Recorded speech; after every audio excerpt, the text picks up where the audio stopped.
आपके ईवीएम। तो लगातार आप ये चुनाव आयोग की पीसी देख रहे थे और बहुत ऐतिहासिक फैसले चुनावों को संपन्न करवाने के लिए लिए गए। हमारे सहयोगी दिनेश हमारे साथ इस वक्त लाइव जुड़ रहे हैं। दिनेश, हमने प्रदेश में भी देखा जो पंचायत के चुनाव हुए हो या शहर की सरकार के चुनाव हुए हो, नई नई चीजें, नवाचारों को इंट्रोड्यूस करने की कोशिश हुई, लेकिन इस बार तो गेम ही बदल गया। विधानसभा जैसा महाचुनाव और वक्त के हिसाब से सारी जरूरी सावधानियां।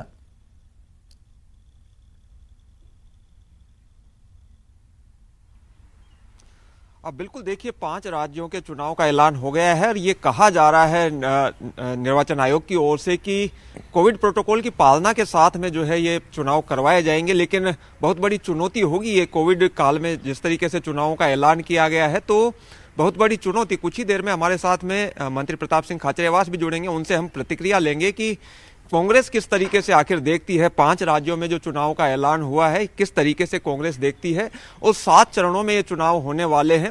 हालांकि ये कहा, अभी प्रेस कॉन्फ्रेंस हमने सुनी कि पूरी कोविड देखिए हमारे साथ में जो है मंत्री प्रताप सिंह खाचरियावास वो कुछ ही देर में जुड़ रहे हैं, उनसे हम बात करते हैं। कांग्रेस की प्रतिक्रिया, 5 राज्यों में चुनाव का ऐलान हो गया है, किस तरीके से आप देखते हैं कोविड काल में ये चुनाव करवाए जा रहे हैं? देखिए, कोरोना है लेकिन भगवान की कृपा है कि ओमिक्रॉन उतना खतरनाक नहीं है। और जब इलेक्शन घोषित हो गए इसके बाद ये हमें ध्यान रखना पड़ेगा कि हम बीमारी से भी अपना बचाव रखें और इलेक्शन प्रोसेस भी हमारा पूरा हो, क्योंकि जब देश के चुनाव आयोग ने चुनाव की घोषणा कर दी तो निश्चित रूप से चुनाव होंगे। चुनाव की सब पार्टियों की तैयारी है। मेरा ये मानना है कि ये इलेक्शन लगातार हर पार्टी अपनी बात कह रही है और कांग्रेस इस इलेक्शन को इस रूप में देख रही है कि पूरा देश इस बात को अच्छी तरह से जानता है कि जिन मुद्दों और वादों पर बीजेपी ने चुनाव लड़ा था केंद्र का, वो वादे पूरे नहीं हुए।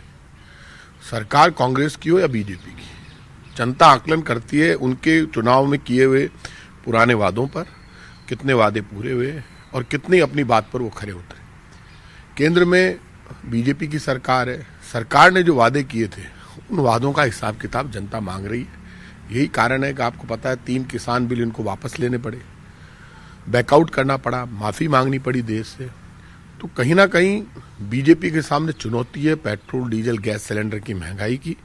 बेरोजगारी और महंगाई ने पूरे देश के सामने एक संकट खड़ा कर दिया है। कांग्रेस की डिमांड थी रैलियां रद्द करने की, बड़ी बातें कह दी थी, बातें पूरी नहीं हुई। बड़ी चुनौती सत्ता पक्ष के सामने होती है और इस वक्त बीजेपी के सामने यूपी में भी चुनौती है, पंजाब में भी चुनौती है, बाकी 5 राज्यों में चुनौती है। तो बीजेपी को तो साबित करना होगा। नो डाउट पंजाब में हमारी सरकार है। एक कांग्रेस लगातार मांग कर रही थी कि चुनावी रैलियां नहीं होनी चाहिए, कोरोना काल है।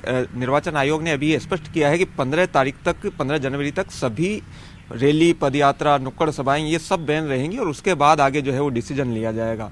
इसके साथ ही दूरदर्शन पे ज्यादा स्लॉट मिलेगा अब चुनाव प्रचार के लिए, ये सब चीजें कही गई है निर्वाचन आयोग। देखिए, सोशल मीडिया का जमाना है, दूरदर्शन के साथ साथ इतने चैनल्स हैं।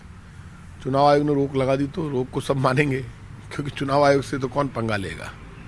राजनीति में तो चुनाव लड़ने तो जाना ही है। चुनाव में माथा फोड़ी, चुनाव आयोग तो मालिक हो जाता है, 1 मिनट में पार्टी को जवाब देना पड़ेगा और पार्टी प्रोटोकॉल कोई भी नहीं तोड़ेगी। गलत मैसेज जाता है तो ना बीजेपी तोड़े ना कांग्रेस तोड़े। सोशल मीडिया के इस्तेमाल की बादशाह मानी जाती है बीजेपी। दिनेश से पूछें तो फिर कैसे टक्कर ले पाएंगे उस फ्रंट पर? 15 जनवरी से पहले से चुनाव चल रहा है, सब अपनी अपनी बात कह चुके हैं। हम ये उम्मीद कर रहे हैं कि मैं हमेशा लोगों से कहता हूं कि तराजू में तोल परख कर वोट देना चाहिए, क्योंकि वोट 5 साल के भाग्य का फैसला करता है। वोट सिर्फ मुद्दों पर, वादों पर, भाषण पर, नारों पर और बिल्कुल हार्टिएस्ट डिसीजन रिलीजन के आधार पर लोग राजनीति में वोट मांगते हैं। 5 साल के लिए फैसला हो जो कहे, जो देश की बात करते हो, तिरंगे की बात करते हो, जो डेवलपमेंट की बात करते हो, पब्लिक वेलफेयर की बात करते हो और करने के साथ साथ करते भी हो, ऐसे लोगों को चुनना चाहिए। और वो चुनने का काम निश्चित रूप से हर स्टेट का नागरिक तैयार है, वोटर तैयार है, बड़ी उम्मीद करता है। हर स्टेट की अपनी अपनी समस्या है, हर विधानसभा क्षेत्र की अपनी अपनी समस्या, हर वोटर की अपनी अपनी सोच है। नो डाउट नेशन की बात आएगी जब मैं दिनेश रोक रहा हूं आपको, आगे भी आपके पास आऊंगा। मेरे साथ सहयोगी बाबूलाल भी जुड़ रहे हैं और उनके साथ बीजेपी नेता घनश्याम तिवारी मौजूद हैं। बाबूलाल, लोकतंत्र का जो महापर्व है वो कुछ अलग अंदाज में होने वाला है, क्या रिएक्शंस हैं? जी बिल्कुल, और बीजेपी तो बहुत उत्साहित है क्योंकि 2024 में जो लोकसभा के चुनाव होंगे उसके संकेत इस चुनाव से मिल जाएंगे कि देश का मूड क्या है और देश की जनता क्या बीजेपी को अब भी पसंद कर रही है। मेरे साथ में घनश्याम तिवारी जुड़ रहे हैं। तिवारी साहब, यूपी का चुनाव है, पंजाब का चुनाव है, मणिपुर का है, गोवा का है, उत्तराखंड का है। यूपी का जो चुनाव है वही तय कर देगा कि आखिर बीजेपी की लोकप्रियता क्या है, प्रधानमंत्री नरेंद्र मोदी कितने पॉपुलर हैं। इस चुनाव में क्या गुंजाइश मानते हैं, क्या बीजेपी फिर सत्ता में आएगी?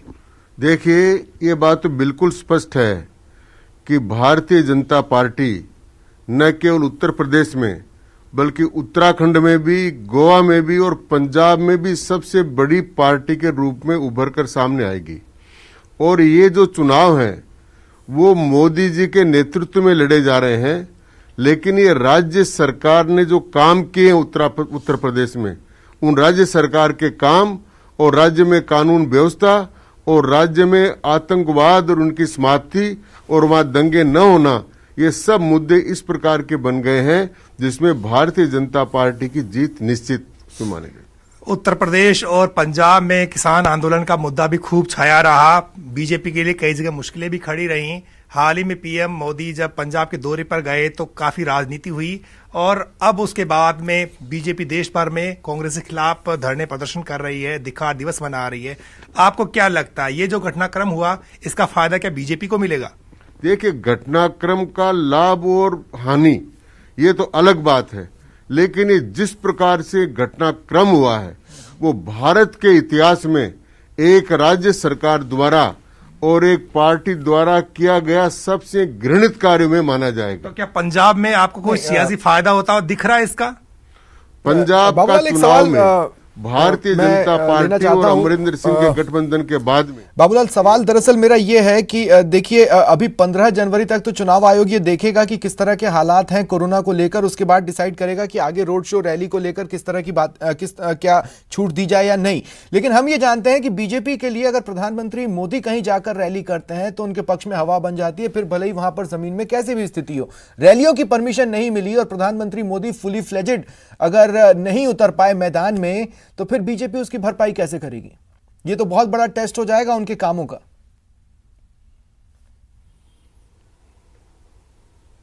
जी, स्टूडियो से स्वप्निल का सवाल है। स्वप्निल पूछ रहे हैं कि 15 जनवरी तक बड़ी रैलियां नहीं हो सकती और पीएम मोदी भी रैली नहीं कर पाएंगे, तो इसका नुकसान होता हुआ नहीं दिख रहा बीजेपी को? क्योंकि जहां पर पीएम जाते हैं वहीं माहौल बनता है और उनका रैलियों को संबोधित करना ही जीत की गारंटी समझा जाता है। तो आपको लगता नहीं एक नुकसान भी बीजेपी को होता हुआ दिखता है इन चीजों का?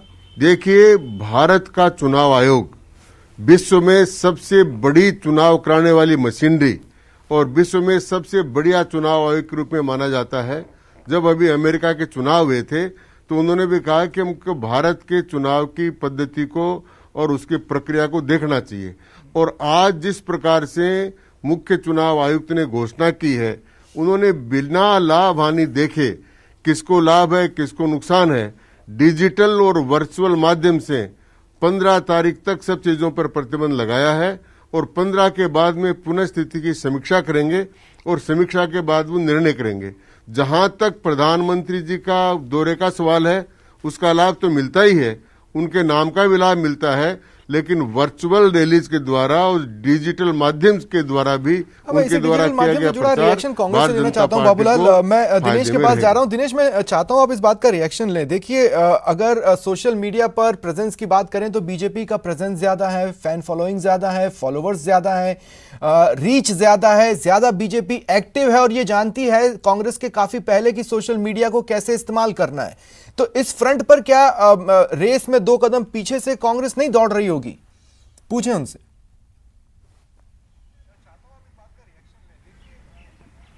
बिल्कुल, देखिए, वापस एक बार ये सवाल करते हैं।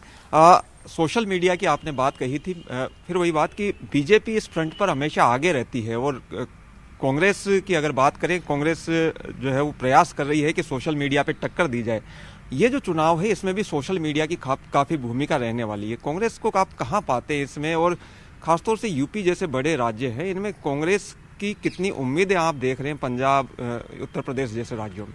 कांग्रेस बहुत अच्छा प्रदर्शन करेगी यूपी में। पंजाब में हम सरकार बनाने जा रहे हैं, उत्तराखंड में हम सरकार बनाने जा रहे हैं। इसलिए ये बात सोचना कि कांग्रेस कैसा प्रदर्शन करेगी, कांग्रेस ही वो पार्टी है जिसमें देश में शासन किया, देश में आज़ादी की लड़ाई लड़ी, एक बार फिर कांग्रेस बड़े पावर में लौटेगी और यूपी में भी बहुत बड़ा रिजल्ट कांग्रेस देगी। सोशल मीडिया के दौर में कितना जो है वो टक्कर दे पाएगी सोशल मीडिया के प्लेटफॉर्म पे?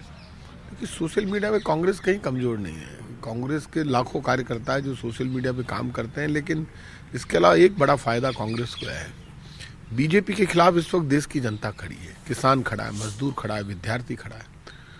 ये जो वर्ग खड़ा हो गया, नौजवान और किसान जब एक साथ खड़ा हो जाता है तो बीजेपी की तो स्थिति बहुत ऑकवर्ड है, क्योंकि बीजेपी के साथ दिक्कत ये होगी, ना तो किसानों में जा पा रही है, ना गाँव में, ना कॉलेज में, ना यूनिवर्सिटी में।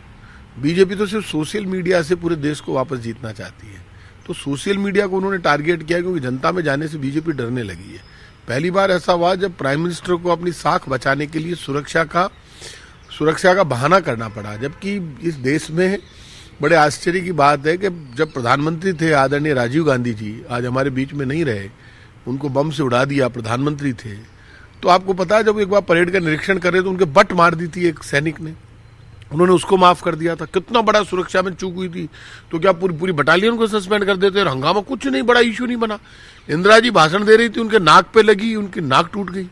नेहरू जी गए तो एक महिला ने उनकी गिरेबान पकड़ ली और कोई मुद्दे पर। ये सब चुनावी हथकंडा था, आप मानते हैं प्रधानमंत्री जी की? ये हमें कहने की जरूरत ही नहीं है, सारे लोग असलियत जानते हैं कि पंजाब में इलेक्शन और दिनेश जी, जो चुनावी खर्च की सीमा बढ़ाई गई है, बड़े राज्यों में 40 लाख रुपए की गई है। किसानों की मौत हो गई, आंदोलन चलता रहा किसानों का, पूरे देश में हंगामा हो गया। अब अपनी असफलताओं से ध्यान हटाने के लिए बीजेपी और प्रधानमंत्री इससे बड़ा इश्यू क्या ले सकते हैं, लेकिन इश्यू फेल हो गया। बीजेपी भीड़ नहीं जुटा पा रही, जनता में चर्चा ही नहीं। बीजेपी के नेता और कार्यकर्ता चर्चा कर रहे हैं मुद्दा बनाओ, और जनता कहीं इकट्ठी नहीं हो रही कि प्रधानमंत्री की सुरक्षा में चूक होगी। कहां से चूक हो गई? यहाँ प्रधानमंत्री आए थे, मनमोहन सिंह जी पुलिस ग्राउंड पे दे रहे थे भाषण, 25 लोगों ने विरोध किया, मैं खुद वहां पर था, हम क्या उनको फांसी लगा देते? कर दिया गए विरोध करने वाले। अरे कहीं रास्ता रुक गया, आगे किसानों ने रोक दिया तो गाड़ी चढ़ा देंगे। एक चुनाव खर्च की सीमा भी बढ़ा दी, 28 लाख थे पहले, अब 40 लाख करती हैं। बड़े राज्यों में और ज्यादा जो है वो राशि खर्च की जा सकेगी, तो उसका कहीं कमी महसूस होती थी कि खर्च जो है बढ़ाया जाना चाहिए अब, क्योंकि समय जो है बदल गया है एक तरीके से। देखिए, चुनाव आयोग का खर्च तो बढ़ ही गया है, इसमें कोई दोहरा ही नहीं है, और चुनाव आयोग समय समय पर अपना खर्चा बढ़ाता है, ये कोई बहुत बड़ा इश्यू नहीं है। चुनाव में हम भी चाहते हैं खर्चे कम ही रहे, फायदा है इलेक्शन में, जितना खर्चा कम होगा उतना फायदा, लेकिन चुनाव आयोग को ऐसे मामले में आगे आऊंगा मैं आपके पास, बाबूलाल आपके पास भी आऊंगा, लेकिन उससे पहले दिल्ली से सहयोगी रवि सिसोदिया इस वक्त मेरे साथ जुड़ रहे हैं। रवि, एक ऐतिहासिक कार्यक्रम जिसमें इस बात की भी गुंजाइश रखी है कि 15 तारीख को फैसला लेंगे, आगे और नवाचार इंट्रोड्यूस करने हैं या इतने से काम हो जाएगा?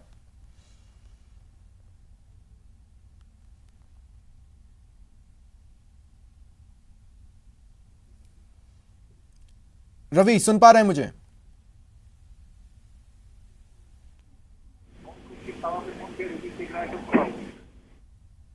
ठीक नहीं है, लगता है रवि तक मेरी आवाज नहीं जा रही है। बाबूलाल, मैं आपके पास आऊंगा। बाबूलाल, मैं चाहता हूं कि आप रिएक्शंस लें। कई सारी चीजें इंट्रोड्यूस हुई हैं, जैसे बात आ रही है कि जो सरकारी चैनल्स हैं उन पर स्लॉट्स भी दिए जाएंगे प्रचार के लिए, इस तरह की जो बातें हैं। तो हो सकता है आने वाले दिनों में ये कहा जाए कि भाई चूंकि सरकार का हस्तक्षेप होता है, विपक्ष को बराबर टाइम नहीं मिल पाया, बराबर स्लॉट्स नहीं मिले, इस तरह के इश्यूज भी हो सकते हैं। ट्रांसपेरेंसी को लेकर तो हमेशा बीजेपी पर सवाल उठते ही रहे।